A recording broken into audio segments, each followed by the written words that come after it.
Ngunit ngayon, kayo bayang hinirang niya. Noon ay hindi kayo nakatanggap ng habag, ngunit ngayon tumanggap na kayo ng kanyang habag. So, paano natin may correlate yung asik na bunga na yan, na alit-alinhaga ng Panginoon, no? Yan din yung tanong ko kagabi. Pero kanina, habang umaawit, ang linaw ng nakita ng Panginoon. Kapag hinirang ka pala ng Panginoon, kailangan mong pumili kung saan ka dyan. Di ba? Paano ka masabing hinirang ka ng Panginoon kung ikaw isang binhi na walang naging bunga? Hindi ka man lang, nanatili kang binhi. Di ba sabi nga ng Panginoon, yan ba niya yung parabola at mustasa? Ang sabi ng iba, silit lang ng mustasa, ng buto ng mustasa para ng pantaya, okay na. Pero hindi yun Ang tinutukoy ng Panginoon doon, yung resulta. Alam niyo ba yun? Nakapag tinanim mo yung puno ng mustasa, magiging malaking halaman yun. Puno na po pwede pugaran ng mga ibon, sabi, di ba? So yun yung nais ng Panginoon. Pero iba nakatingin sa, okay lang, kahit laki lang ng puto sa mustasa yung pananampalataya. Hindi yun Yung resulta, yun ang nais ng Panginoon. At katulad niya, ng parabol ng kanyang binhi, na inasik. Alam niyo ba yung paliwanag ng Panginoon dyan? Yan, tatalakay natin yan.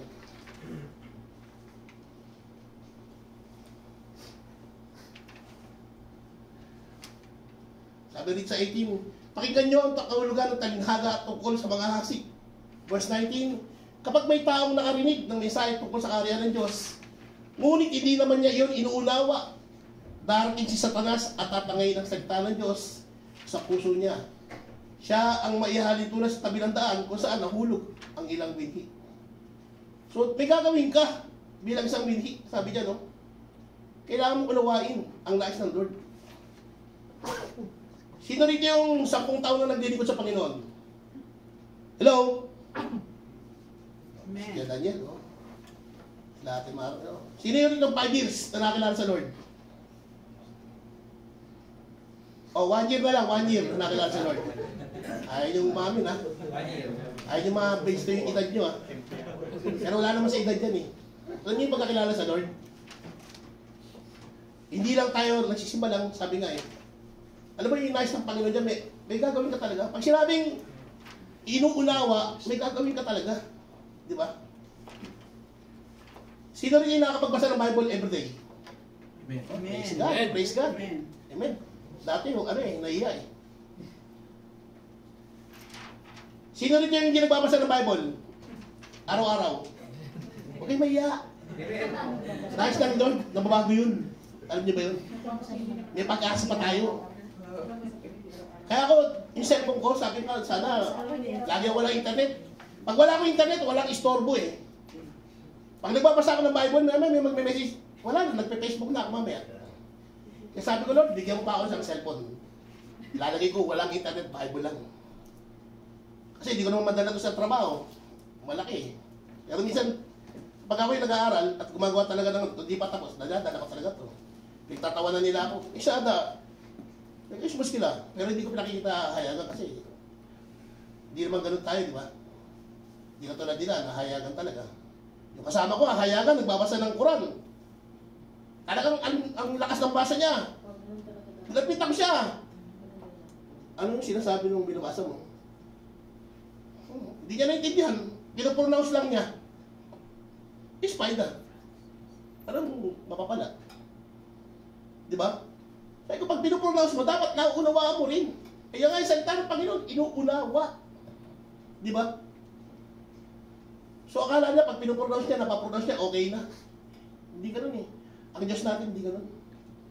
Ang nais ng Lord natin, inuunawa natin. Kaya nga, di ba, ano ibig sabihin ng Bible? Basic instruction before leaving earth. Sino rin kayo gusto manatili dito sa mundo habang buhay? Meron ba? Okay, maiya. Kaya nga meron forever yang nakanta Forever yang.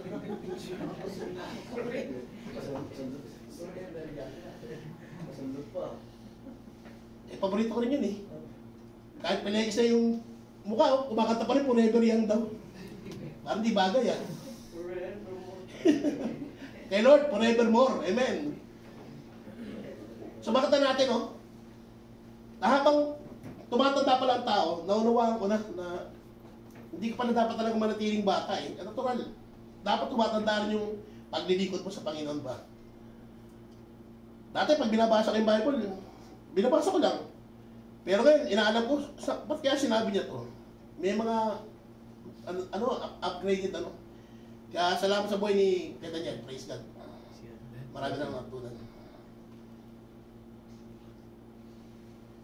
So, sino rito yung nakapagbasa ng Bible 30 minutes? Or, talagyan na natin 5 minutes na lang. 5 minutes every day. Kahon. Oh, hindi everyday. Tawag pa. Sige, okay lang. Hindi everyday. Ilang minuto? 2 minutes.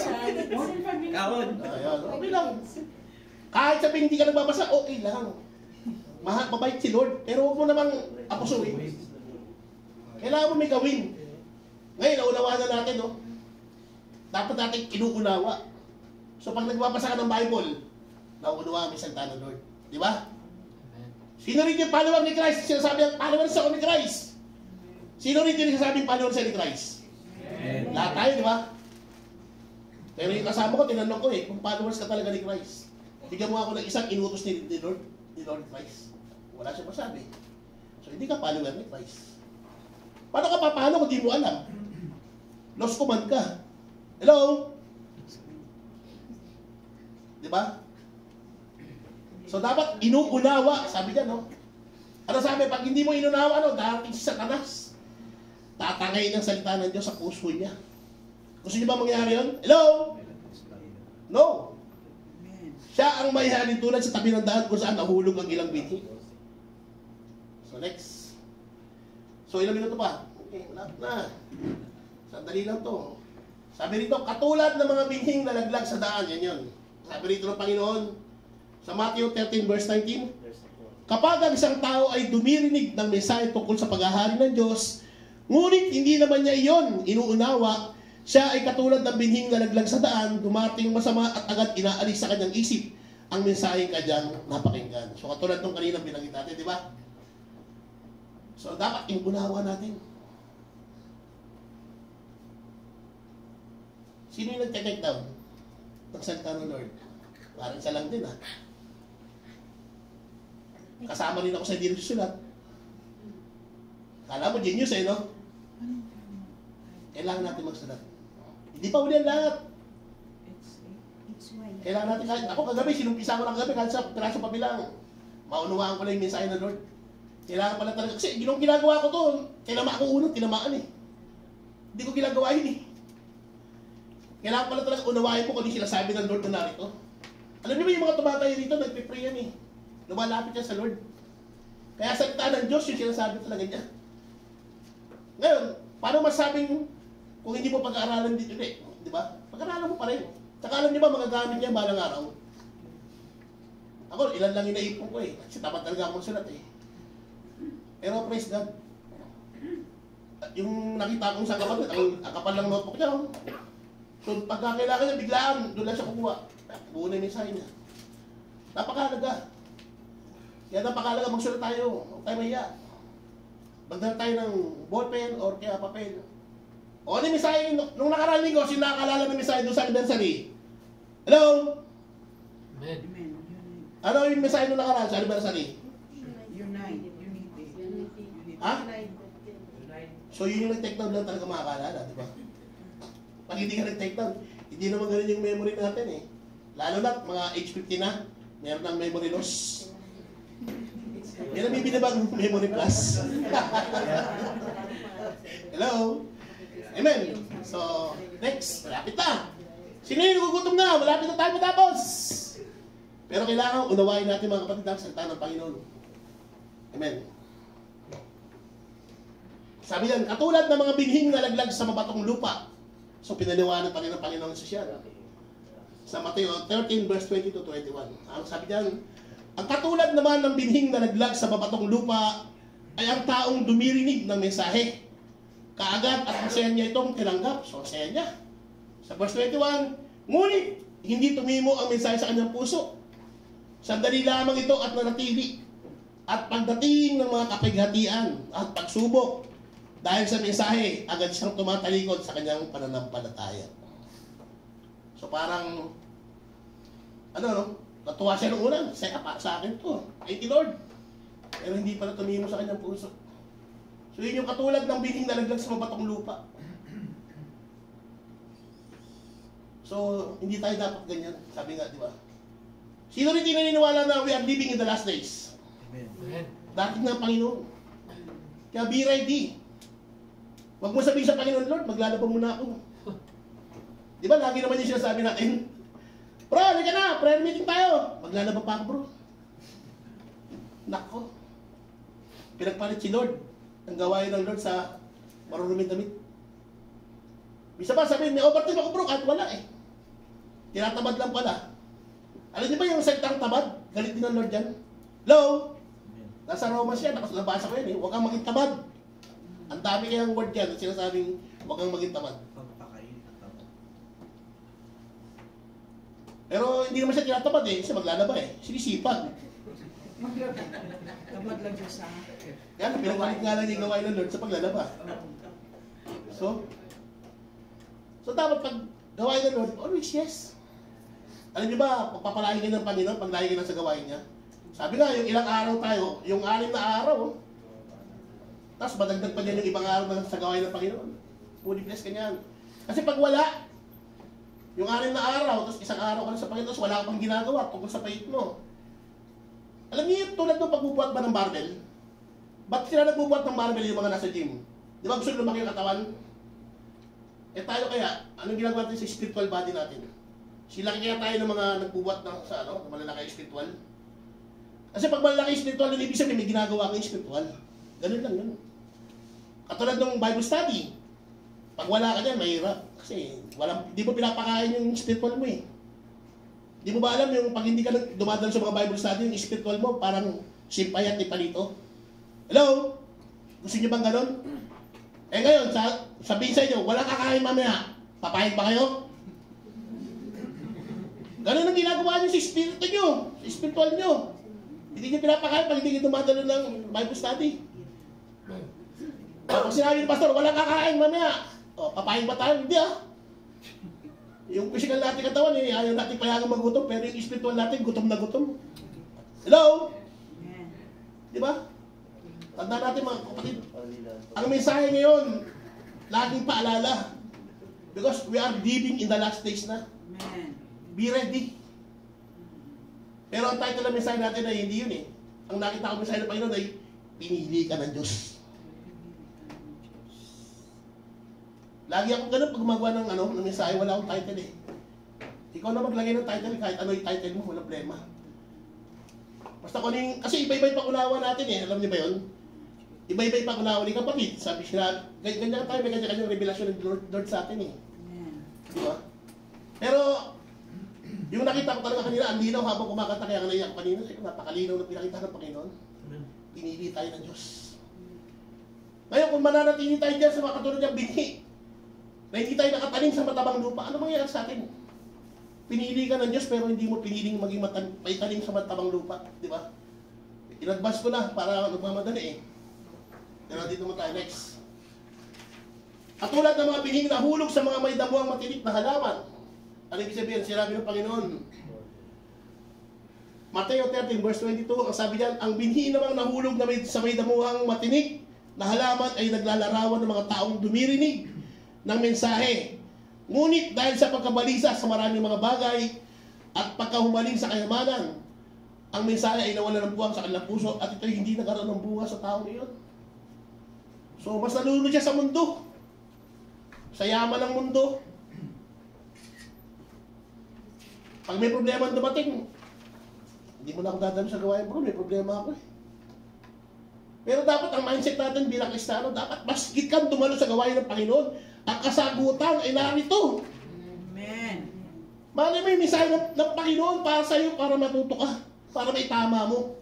Hello?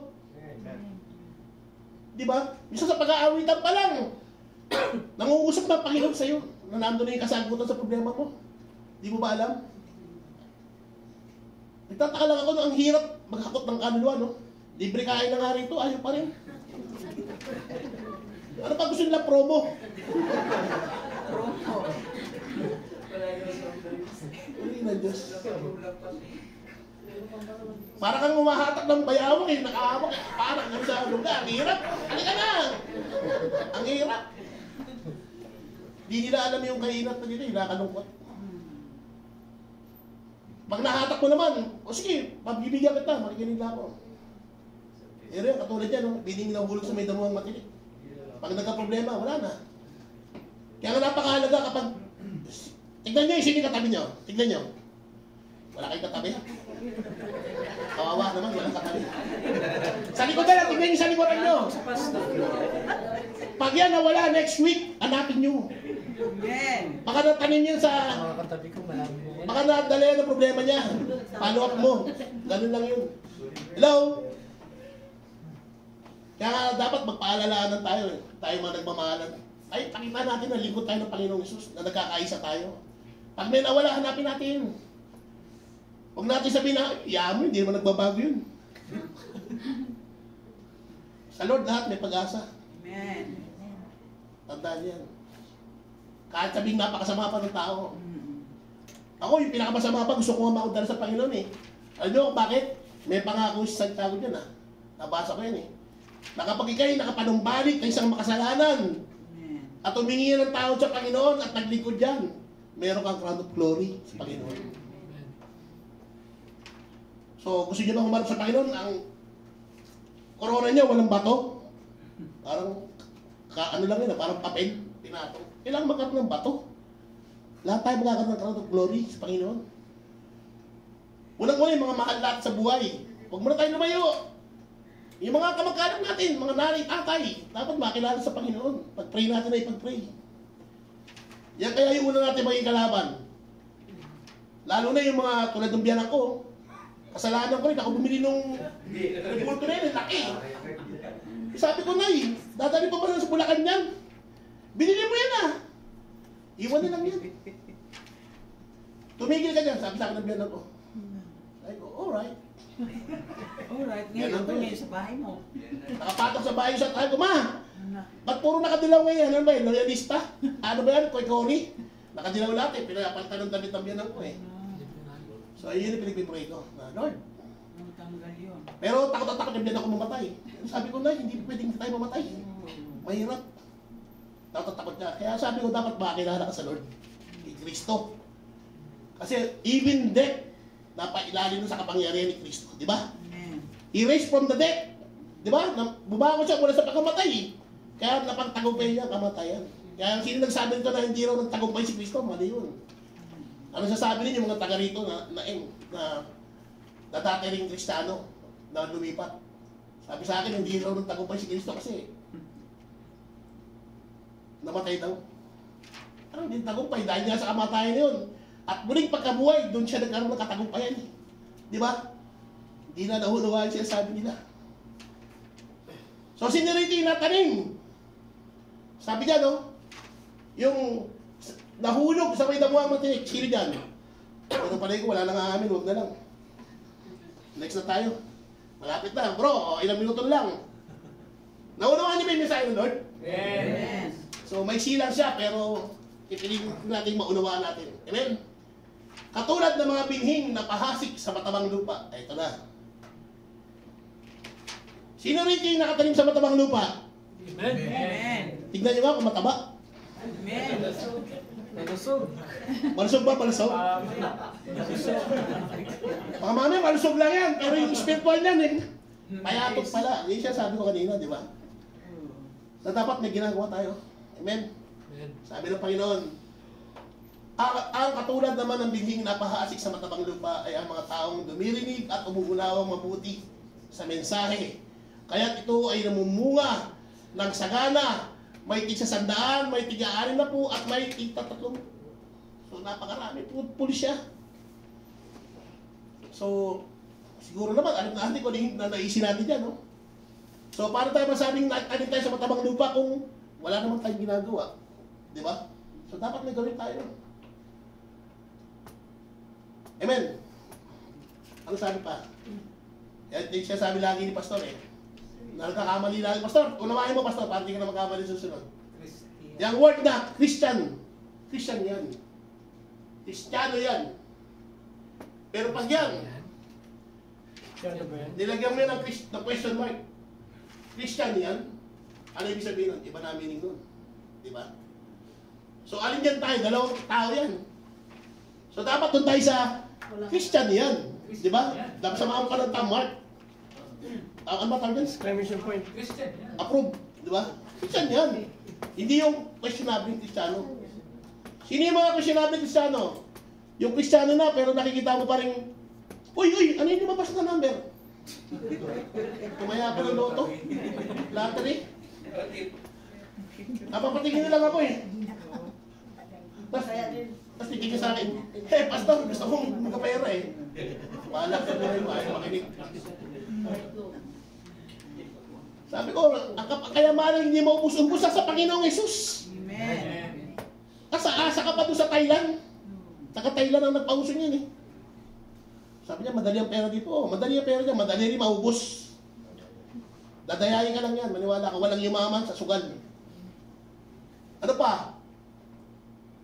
Kinakabagan kasi ako, pastor eh. Isang baso lang.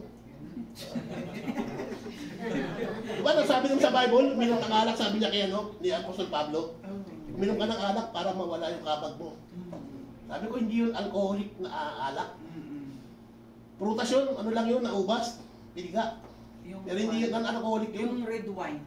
Oh, red wine, may wine pa rin eh. Red lang, red. Pero hindi man yun matapang. Grapes yun, grapes. Ate, inuupo ko sa'yo. Grapes. Amen. Oo, yung grapes. So dapat, Kristiyano tayo na merong, di ba? Dapat yun ang makita sa atin. Alam niyo ba, pag naging questionable yung pagiging Kristiyano natin, sino napapaya? Ikaw ba? Hindi ikaw. Si Lord. Yung word na Christ. Yan ang napapaya. Kaya dapat pakita natin, hindi ko naman sinabi na maging ano ka, yung pagkukunwa-kunwan, no. Pakita mo yung pagiging totoo mo na talagang follower ka ni Kristo. Na natanim ka sa matabang lupa. Amen? So, ilang minuto pa bro? Yan. Napulot ko lang sa internet yan, pero ang ganda. Kagabi. Pag subsub kong gano'n, may lumabas na, uy, ang ganda nito ah. Buti na, subsub ako. Sabi niya, ang totoong Kristiyano ay isang totoong anak ng Diyos. Kabahagi sa pamilya ng Diyos, at isang taong pinagkalooban ng bagong buhay kay Kristo. Ang tatak ng isang tunay na Kristiyano ay pag-ibig sa kapwa mananampalataya at pagiging masunurin sa salita ng Diyos. So, di ba? Sino rin yung sumusunod sa salita ng Diyos? Mahirap yan. Madali maging Kristiyano, pero mahirap magpaka-Kristiyano, pero magagawa mo dahil kay Kristo. Kailangan mo hingiin, Lord. Ito nga lang pagtayo rito, maraming umaayaw na eh. Yung gumagamit yan. Pero ba't namin nagagawa? Hindi dahil sa sarili namin kakayahan. Kaya nga kanina, naiiyak ako eh. Alam mo kung bakit? Hindi ako karapat dapat tumayo rito sa harapan nyo. Pero ba't ako nakakatayo? Sa biyaya ng Diyos. Amen. Kaya lahat tayo gagamitin ng Panginoon. Unang-una sa mga manat sa buhay. Sino yung asawa mo? Yung pastor nyo sa Pilipinas? Ikaw dapat ang gamitin sa pamilya mo. Makita sa buhay mo yung pagbabago. Naalala ko nung naninigarilyo pa ako. Yung anak kong, yung panganay ko ngayon, sinisipa ako lagi sa papak niya. Naninigarilyo ko ng baho. Pero nung nakakilala ko sa Lord, sinurrender ko, 2 months, sinurrender ko, Lord, di ko kayang hindi paninigarilyo eh. Sinurrender ko sa Lord, after 2 months, nag-testimony ako, hindi na ako naninigarilyo. Ganun katindi ang kapangyarihan ng Diyos. Kailangan mo lang i-surrender. Kaya nga naiyak ako pag yung mananampalataya ba na, no, na ilubos ka na ng Panginoon pero hindi mo nababigyan ng pahalaga. Nanginain ako. Sa halip na tumatayo rito, nagagamit na pa yung asset siya, andun sa mundo. Namunguna pa. Mapera. Oh, mayaman siya. Pero hindi, sabi ko sa kanya eh, dito lang sa lupa bro. Paano pag natapos na yung buhay mo? Tsaka na ako lalapit sa Panginoon bro. Buti ko makalapit ka pa. Eh paano kung abutan ka sa kamatay sa kanyang sitwasyon? Di ba? Meron ganun eh. Dinadaya yung, pati ba naman yung ano, kahit kala niya kanyang dayain yung paglilikod sa Panginoon.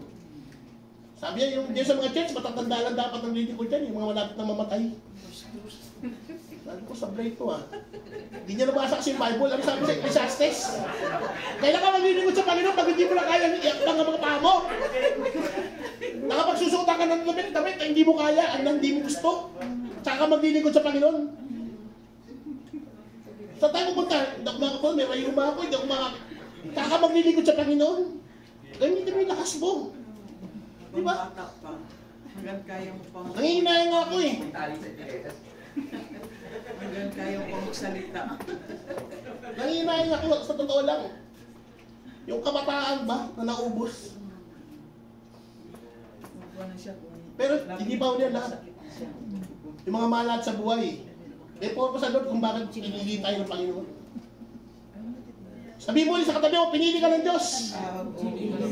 Kung wala katabi sa likod, pinili ka ng Diyos. Pinili ka ng Diyos. Pinili ka ng Diyos. May purpose sa Lord. Napakabuti ng Pinili ka Panginoon. ng Diyos, pero naantok ka. Hallelujah. No, conclusion tayo. Conclusion na. Hello. Conclusion na po. Oh, napakaaga pa. Praise God. Ito conclusion na to, mga ano pa to, 35 minutes. Okay lang ba?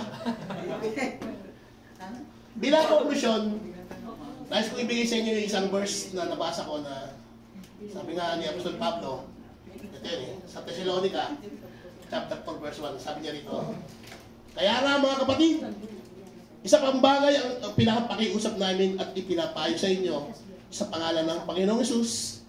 Sana'y lalo pa niyong pagbutiin ang inyong pamumuhay ngayon, pamumuhay sang-ayon sa inyong natutuhan sa amin, upang kayo'y maging kalugod-lugod sa Diyos. Amen? Amen. So, isa pamuhay po natin ang salita ng Panginoon. Sabi nga ni Apostol Pablo, yung mga natutunan natin lahat. So, gusto niyo pa ba? Amen. Tumayo tayo lahat. Amen. Pwede ba natin awitin ni Leo, ano? Yung isa? Yung kinanta na ano? Sunggulang. Sukdulang biyaya. Sige. Yogi! Pag ayaw mo, malakapela kami. Umihiya tayo. Umihi pa yata. Antayin lang natin. So talagang napakabuti ng Panginoon, no? Na sadyang sa paglilingkod natin sa Panginoon, hindi ito nasasayang. Sa pagbibigay natin ng oras, Kuya Yogi, tutugin natin yung sukdulang biyaya. Dati ba ito ka? Kasi ko closing prayer ko na. Tapos.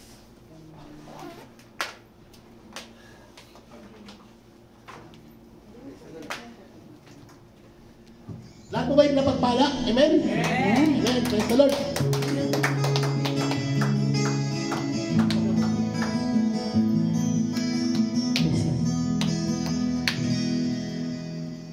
Habang hindi karapat-dapat pagkukulang ng habas, ang oras mong pagsinta.